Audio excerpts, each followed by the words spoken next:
Hi friends, welcome back to our channel. Akhanda 2 Thandavam చిత్రం తర్వాత బాలయ్య గోపిచంద్ మల్లేని దర్శకత్వంలో ఒక సినిమాని అయితే చేయబోతున్నాడు. బాలయ్యకు వీరసింహారెడ్డి సినిమా లాంటి ఒక బ్లాక్ బస్టర్ హిట్ ని ఇచ్చిన గోపిచంద్ మల్లేని దర్శకత్వంలో మళ్ళీ ఒక సినిమాకు ఓకే చెప్పడం జరిగింది. ఈ సినిమాను వెంకట సతీష్ కిలారు నిర్మాణ సారథ్యంలో వృద్ధి సినిమాస్ బ్యానర్ పై NBK 111 వర్కింగ్ టైటిల్ తో అయితే నిర్మించబోతున్నారు.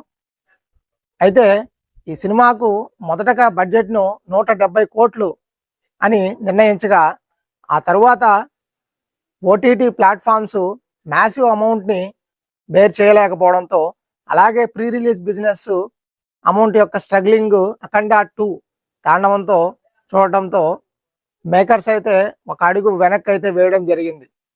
బడ్జెట్ను తగ్గించే యోచనలో మేకర్స్ ఈ సినిమాకి సంబంధించిన కొన్ని వాటిపైన నిర్ణయాలను మళ్ళీ వెనక్కి తీసుకోవడం జరిగింది. అవి ఏంటి అంటే, మొదటగా ఈ సినిమాకు లీడ్ యాక్ట్రెస్ను నయనతార అని నిర్ణయించి ముహూర్తం షాట్ను కూడా తీయడం జరిగింది.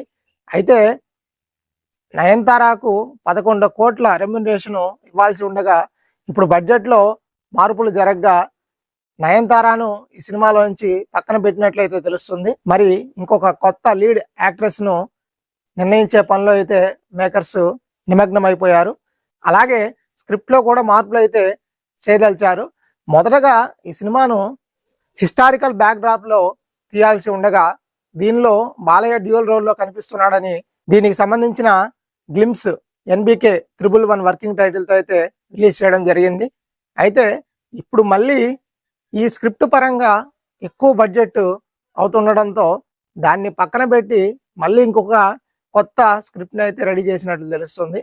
మరి రెండవ స్క్రిప్ట్కి అయితే బాలయ్య గ్రీన్ సిగ్నల్ అయితే ఇవ్వలేదట. సో దీని కారణం చేత మూడవ స్క్రిప్ట్ను రెడీ చేసే పనిలో గోపీచంద్ అయితే నిమగ్నం అయిపోయాడు. ఇప్పుడు మూడవ కథను గనక బాలయ్య ఓకే అంటే మాత్రము ఈ సినిమా ఫిబ్రవరి లేదా మార్చి 2026లో పట్టాలెక్కే అవకాశం అయితే ఉంది. వీరిద్దరి కాంబినేషన్లో వీరసింహారెడ్డి చిత్రం బాక్సాఫీస్ దగ్గర మంచి వసూళ్లను అయితే రాబట్టింది. అలాగే బ్లాక్ బస్టర్ హిట్ టాక్ను కూడా తీసుకొచ్చింది. ఇప్పుడు మళ్ళీ వీళ్ళ కాంబినేషన్ అంటే హైప్ కూడా చాలా ఎక్కువగానే ఉంది. కాబట్టి ఇప్పటికిప్పుడు స్క్రిప్ట్లో మళ్ళీ చేంజెస్ అంటే ఎక్కువగా టైం తీసుకునే అవకాశం ఉంది. సో అన్నీ సరే, ఈ సినిమాను తీస్తే కనుక ఈ సినిమా వచ్చే సంక్రాంతి 2027కి రిలీజ్ చేయాల్సి ఉంది. స్క్రిప్ట్ ఫైనలైజ్ అయితే కానీ రెగ్యులర్ షూటింగ్ అయితే స్టార్ట్ కాదు. సో అందరూ కూడా ఇప్పటికిప్పుడు ఈ వార్త సోషల్ మీడియాలో వైరల్ అవుతుండడంతో బాలయ్య అభిమానులంతా కూడా ఒక ఆందోళనకైతే గురవుతున్నారు. NBK 111 ఎప్పుడు షూటింగ్ స్టార్ట్ అవుతుంది, మరి ఎప్పుడు ఈ సినిమాకు సంబంధించిన అప్డేట్స్ను మాకు అందిస్తారని చెప్పేసి ఇప్పటి నుంచే డైరెక్టర్ అయిన గోపీచంద్ మల్లేని, అలాగే ఈ సినిమాకు మ్యూజిక్ డైరెక్టర్ అయిన తమన్ను ట్యాగ్ చేసి అయితే ఎక్స్లో అయితే ట్వీట్స్ అయితే చేస్తున్నారు. అన్నీ సరే, ఈ సినిమాకి సంబంధించిన షూటింగ్ స్టార్ట్ అవ్వాలని కోరుకుందాం. So thank you friends, thanks for watching.